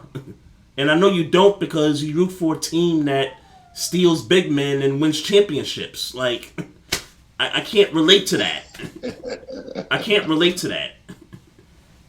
But y'all should be a team that does the same thing. We should be. On the opposite coast, though. We should be, but, where would you rather be? It's a damn shame. Where would you rather be if we're talking weather? Look, more players get hyped. Yeah. When you're talking weather, they want to go play in LA, mm-hmm. but more players get hyped to go play in the Garden, especially the greats. Yeah, when they're playing for the other team. Put out all type of numbers on your court, not playing for your team. Exactly. They like playing at the Garden when they're not playing for the Knicks and they're playing for another team. And you still choose to just... Like Steph Curry breaking the 3-point record. It's just be calling me, Scotty. That's you right there. You Pookie. Look, man. Just calling you, man. You can't get enough of it. I'm not gonna switch, bro. I'm not gonna switch. Cause again, I mentioned them teams earlier in the show. Them fans had to wait, until them teams eventually won theirs. So I had to wait for my Eagles. Yeah. So you feel me then? I feel you. You feel me then, right? I feel you. I really do. I'm just messing with you. You know how I rock. Yeah, no doubt. What you got there? What you got over there? What you there? I see the smoke. Oh no! I didn't smoke since the show started. I set that thing down. Oh, okay. I'm over here. I need to go refill my cup now. And then wifey out there told me, I know you're gonna take longer than 2 hours. I said, nah, that show ain't but like an hour and a half. Yeah. But I was just sipping on some wine over here, a little bit of Bud Light. Mm-hmm. Actually, I shouldn't have said that. They don't get no free promotion. Wine and beer. Wine and beer. Hey, shout out to DeMar DeRozan, man. You check out his game winners over the New Year break. Yeah, I seen them. Yeah, I seen them, and he wanted to come to LA, and LeBron said no. He said no to DeMar DeRozan? No, he did. That's a shocker. He did. That's a shocker. He did. Wow. He literally did. A I found that MVP out about a candidate. month and a half ago. That's an MVP candidate right there. It really is. DeMar DeRozan, yeah. Yeah. I would probably put KD 1. Well, I think you could flip flop KD and Steph. I think KD and Steph are 1 and 2, whether you put one over the other or not. And then after that, I think DeMar DeRozan's right there at number 3 as an MVP candidate right now. Oh yeah, he's definitely up there with them. And there's been a couple of analysts only a very small handful that have been saying, "Hey, watch out!" Like before the season started, look out for Chicago. They're going to be a real deal. Mm-hmm. You got a lot of dudes out there with length. You got dudes that are gritty. You got dudes that they come to play tough. Mm-hmm. And you got no one has. There's not really. I mean, you got Levine and everything, but it's still more of a. This is just Levine is still young too. This is a young team, full of guys who have been either casted away from somewhere else or called washed up when they're not necessarily washed up. So these dudes come and play. Mm-hmm. Yeah, they're overachieving this year, and I mean overachieving in a sense that they're the number 1 seed, and nobody expected them to be number 1 at any point in the season. I thought they'd be a playoff team, probably around maybe 5 or 6 seeds, something like that. But I wasn't expecting this from Chicago this year. No, I don't think Michael Jordan was expecting this from Chicago this year. And, when you really look at it, but the collection of talent that they had, you would think, okay, if this thing could gel, possibly, they really got a good squad. They're pretty deep, too. Yeah. You know what I'm saying? You look at the pieces that they have, even coming off the bench, you say, okay, for as long as things are flowing, you got good decision makers out there. You got Alonzo Ball out there who's going to make good decisions. His three-point percentage is way through the roof. He's actually gotten way more aggressive. You got somebody like DeMar DeRozan who, like you said, like I said, was quote unquote snubbed from LeBron, right? Mm-hmm. People didn't think he was good after he left Toronto. He went to San Antonio and really was not really heard about. You got Zach LaVine dealing with all of them injuries. Could he ever get to that point? Now all of a sudden he's playing like a superstar. You got these other pieces that you got out there with those dudes, and you look at it and you say, this is a really good team. You don't know how far they can go, but still you feel like they're ahead of schedule. Yeah. Mm-hmm. Yeah. Yeah, they look really good, man. I mean, the Nets are gonna, they're gonna have some tough sledding getting through the East this year, and Milwaukee is still formidable. I think the Heat can be formidable with Kyle Lowry now there and Jimmy Butler, and I read somewhere on Twitter that he got carted off the court last night. Yeah, his ankle. It was an ankle non-contact or something like that. Ankle. Yeah. Hopefully. He been having ankle problems on and off this season, man. Oh, what? And that's a concern because he ain't getting no young. Yeah, this is like his second or third. I mean, most of them weren't serious. This one may be, from what they're saying, I mean, this one could be the most serious out of the other ones that he's had before. He's just, little ding-dangs. Right. This one might be a pretty severe injury. So you want to keep an eye on that because Jimmy's not getting any younger. He's always going to play hard. Right. So Jimmy Butler coming back on an 80% ankle isn't a good thing because he's going to play at 120%, which means that ankle could get injured again, him not paying attention to protecting it. So, but, I mean, the Miami Heat are definitely a good team, but I just don't know how far they can go coming down the stretch. Mm-hmm. Yeah, I thought before the Butler injury, you got guys that know what it's like to get to the finals. You got a coach that's a championship coach, and you got a point guard that knows what it takes to get to the finals and actually win it in Kyle Lowry. So I thought all those things combined was going to make the Heat a real threat. Kyle Lowry should have went to Philly. Back home, right? That would have been a perfect fit. Yeah, but him and Embiid would have been the perfect fit, I believe, because Kyle Lowry comes to play all every day. He ain't no BSer. Yeah. I think Joel Embiid would have respected him the same way he respected Jimmy Butler. You see how sad he was when Jimmy left over there in that organization. So being that you could have got Kyle Lowry just for the cash, right? You didn't have to trade for him. Right. You could have got him just for the cash.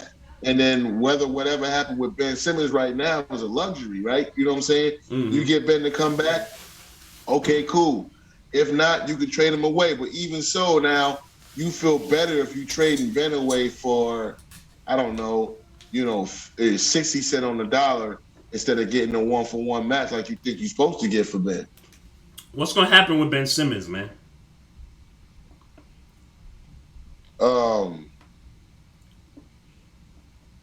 I don't know, bro.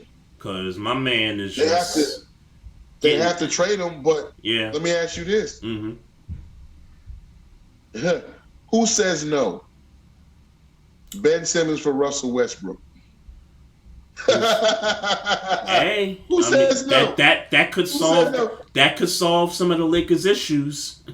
Yeah, do the Lakers? Defensively. Yeah, that's what I mean. Defensively, they ain't gonna help their free throw shooting, and they ain't gonna help their perimeter shooting. I've always said he fits better in Golden State. If Golden State was ever to make a trade like that, it would have to be Ben Simmons for somebody on that roster, because Ben Simmons, all he could do there in Golden State, he could set the defense. He can, he can play in the paint because that's where he's most effective at. Like he's not a perimeter player. He's not a guy that's going to shoot the three. He's not going to shoot, period. But you put him on a roster with Steph, Draymond, and then when Clay gets back, and then you still got Wiseman and Poole still there, Wiggins. Except a lesser role, or is he stuck? Right. Is he on that Tim Tebow? I'm a point guard, I'm a quarterback thing. That's the question. Yeah. And we really don't know. But we had reports that he really, necessarily wasn't the hardest worker, when it comes to the off season and even during the season and stuff like that, when it comes to trying to get better at the things he's not good at. So it's like, how does that work out? Like, you know what I'm saying? We don't know. It's a roll of the dice. Right. That's true. I was just reading this message from Mocha Bella in the Facebook Live chat.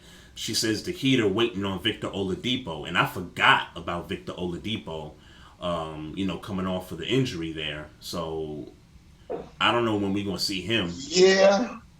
And I really like Victor Oladipo, but I think it's to the point now where he is probably going to be looking for some type of Derrick Rose resurgence, right? Like he was very explosive at a young age and all of that stuff, could get whatever shot he wanted. However, injuries have unfortunately overcome this man's body.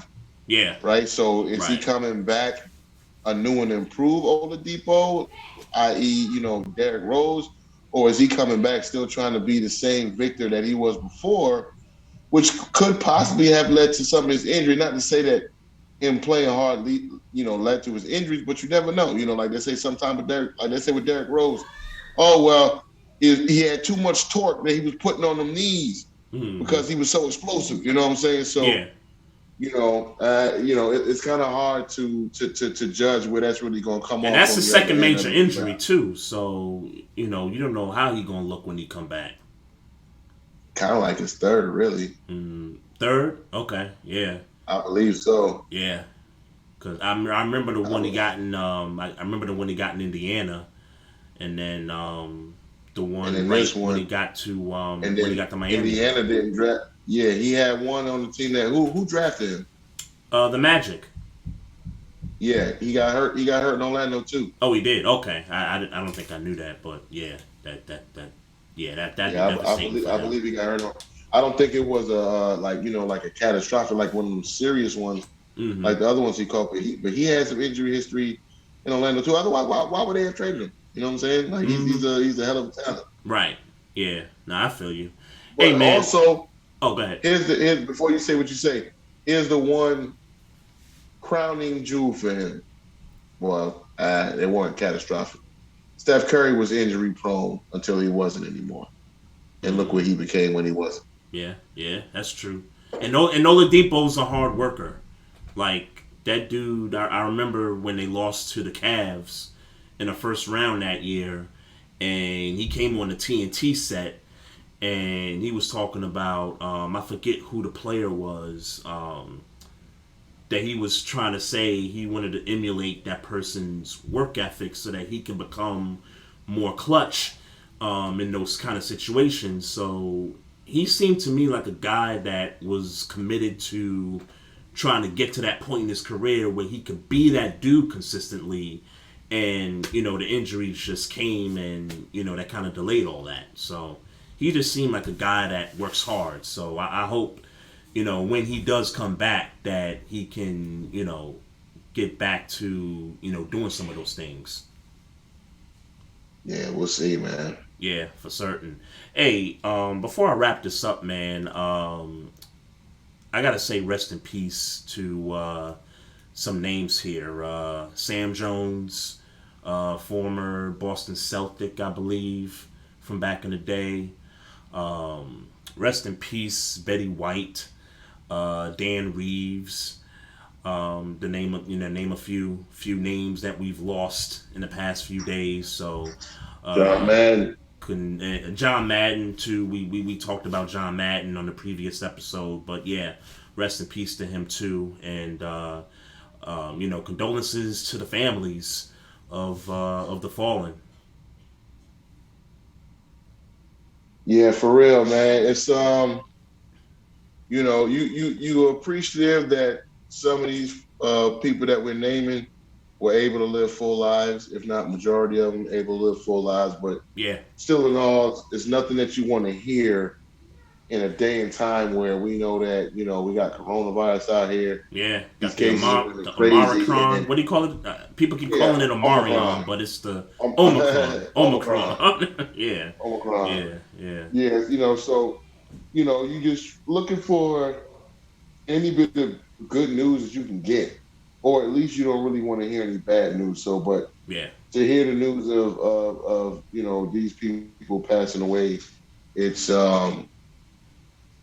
saddening on one hand. On the other hand, you understand that it's a part of life. Yeah. And you feel good that these people done good things with their lives and were able to affect so many, including ourselves, right? So, you just tip your cap to them, and you hope that maybe you see them on the other side. Yeah.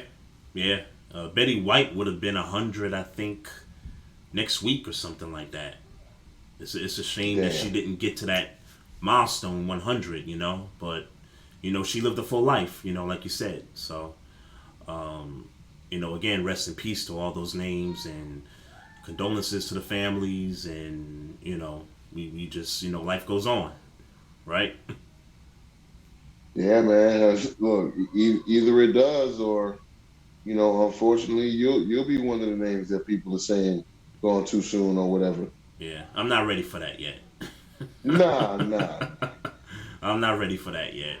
Let me close the show here. So shout out to Mocha Bella, because Mocha Bella, gracefully embraced the Facebook Live chat this evening. So shout out to you, Mocha Bella, and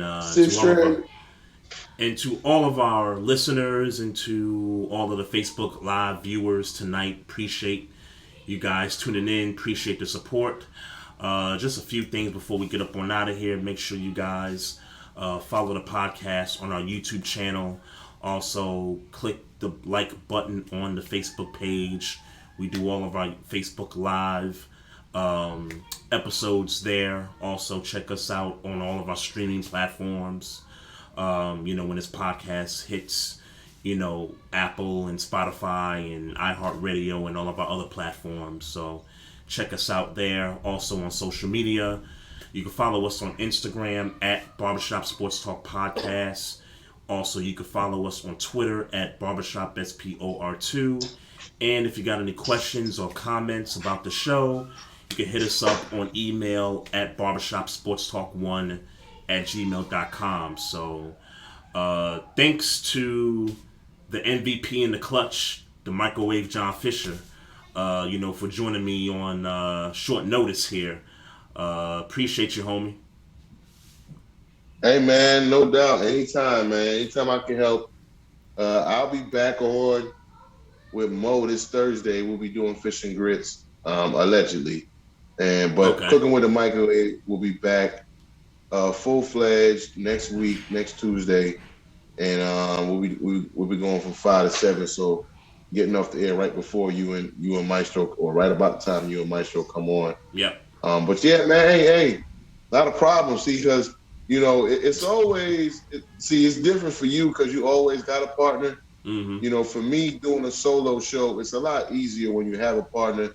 Makes the show go easier and kind of takes some of the stress off your brain about what you got to go through and what you got to do and controlling this, controlling that, and all that stuff. So yeah, it was a blast, man. And plus, you done came over here. You know what I'm saying? And we done did our thing over here on Cooking with the Microwave. It's about time that I came to the barbershop, got me a little cut. And so next time they see me, no doubt. I'm gonna have my little cut from that guy when I left the barbershop. No doubt. And I remember doing the show last time, and some of the callers is already trying to pair us as like the next duo. It's it's crazy, but it's amazing. But again, and I just want to mention Mo Cheese too. Now that you're here, that I'm happy that he's back home.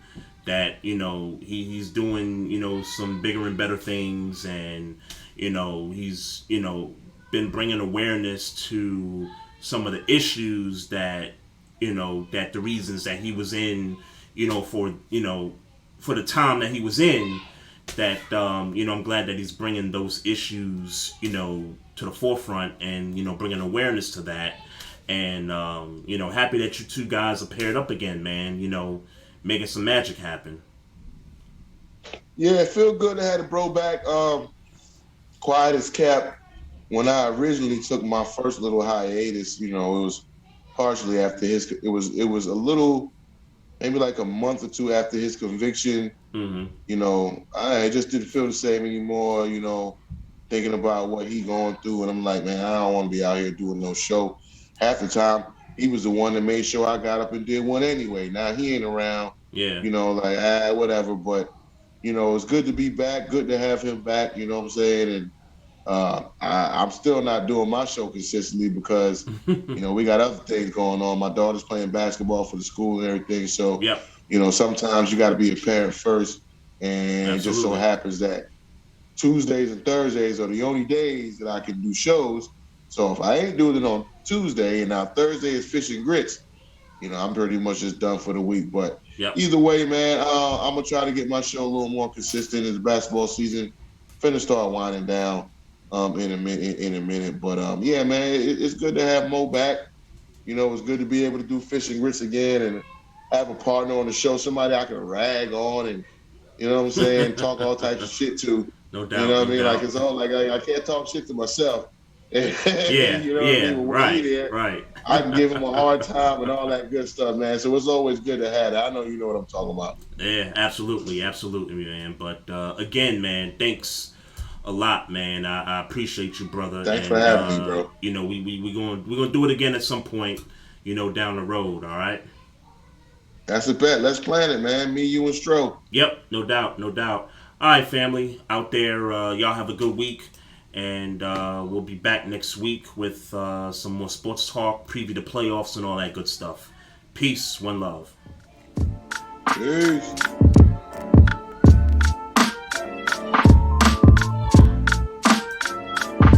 Recording stopped.